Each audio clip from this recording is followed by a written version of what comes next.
आज हम लोग करेंगे क्वेश्चन नंबर 18, जिसमें क्वेश्चन में कहा गया है और 250 gram block slides on a horizontal table, यानी कि एक हॉरिजॉन्टल टेबल में 250 ग्राम का ब्लॉक स्लाइड कर रहा है। कहता है find the work done by the friction force. चूँकि इसमें फ्रिक्शन फोर्स काम कर रहा है तो work done by the friction force पता करना है। To bringing the block to rest, यानी रेस्ट में लाना है। If the initially moving at speed of 40 centimetre, यानी कि जो स्टार्टिंग की स्पीड है वो 40 सेंटीमीटर पर सेकेंड है। तो अगर इसको मीटर बना लेंगे तो 0.4 मीटर पर सेकेंड हो जाएगा। मास दे रखा है 250, यानी कि इसको मीटर किलोग्राम बनाएंगे तो 0.250 किलोग्राम बन जाएगा। If the frictional coefficient between the table and block is 0.1, यानी कि जो म्यू की वैल्यू दे रखी है 0.1 है। How far does the block moving before coming to rest. तो दो बातें बतानी है आपको, वर्क डन पता करना है फ्रिक्शन फोर्स की वजह से, और यहाँ पर हमको पता करना है कि कितना डिस्टेंस ट्रेवल करेगा। तो देखिए work done by the all forces होता है change in kinetic energy. Work energy theorem को बताती है। अब यहाँ वर्क डन जो हो रहा है वो फ्रिक्शन फोर्स के अगेंस्ट हो रहा है, तो work done by the friction force is equal to final kinetic energy minus initial kinetic energy.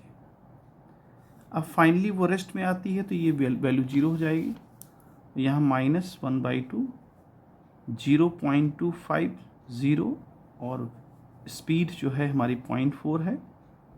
तो जब हम इसको सॉल्व करेंगे तो ये आ जाएगी -0.02 जूल। ये हमारा वर्क डन फ्रिक्शन फोर्स की वजह से आ गया। अब दूसरी बात ये कहता है कि कितना डिस्टेंस ट्रेवल करेगा। तो डिस्टेंस ट्रेवल के लिए आपको निकालना पड़ेगा v² = u² + 2s का फार्मूला। फाइनली वो 0 हो जाती है स्पीड।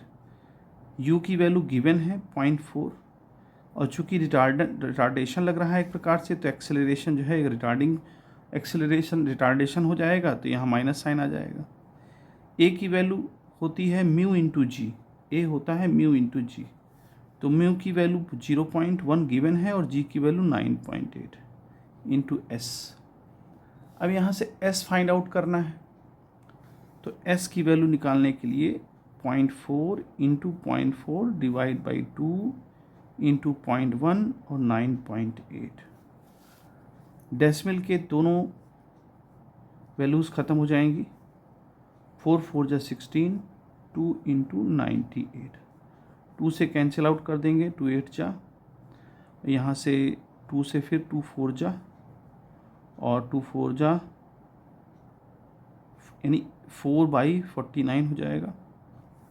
और जब इसको सॉल्व करेंगे तो ये जो वैल्यू है हमारी, इसको जब सॉल्व करेंगे 49 का डिवाइड करेंगे 4 से, तो ये अप्रॉक्स आ जाएगा 0.0816, लेकिन ये आएगा हमारा मीटर में। इसको सेंटीमीटर में करने के लिए 100 से मल्टीप्लाई कर लीजिए, तो ये आ जाएगा 8.16। तो ये अप्रॉक्स हो जाएगा 8.2 मीटर के। तो ये आपका आंसर होगा जो ये डिस्टेंस ट्रेवल्ड होगी।